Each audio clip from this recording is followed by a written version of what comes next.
Our senior White House correspondent Mary Bruce leading us off from the Hill tonight. In the most searing remarks of his presidency, President Biden today squarely blamed former President Donald Trump for the insurrection, dismantling Trump's big lie piece by piece. For the first time in our history, a president had not just lost an election, he tried to prevent the peaceful transfer of power as a violent mob breached the Capitol. But they failed. They failed. Biden said Trump's assault on democracy started well before January 6th with a, quote, web of lies. Even before the first ballot was cast, the former president was preemptively sowing doubt about the election results. He built his lie over months. Wasn't based on any facts. He was just looking for an excuse, a pretext to cover for the truth. He's not just a former president. He's a defeated former president. Biden described the horror the U.S. and the world saw, but he also described what we didn't see. We saw with our own eyes. Rioters menaced these halls, threatening the life of the Speaker of the House, literally erecting gallows to hang the Vice President of the United States of America. But what did we not see?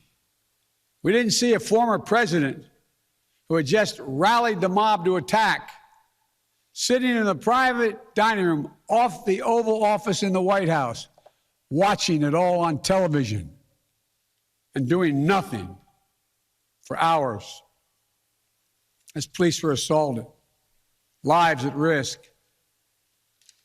the nation's capital under siege.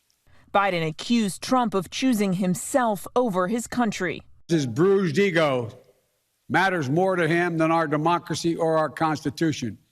He can't accept he lost. The president condemning Republican leaders for enabling Trump's lies, noting many were eager to challenge the results of the presidential election, but didn't question that Republicans won races up and down the ballot, from House to Senate to governor. They challenged none of that. Somehow those results are accurate on the same ballot. But the presidential race was flawed.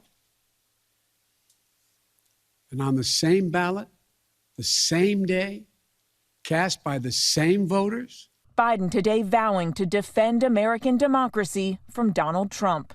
I did not seek this fight brought to this Capitol 1 year ago today, but I will not shrink from it either.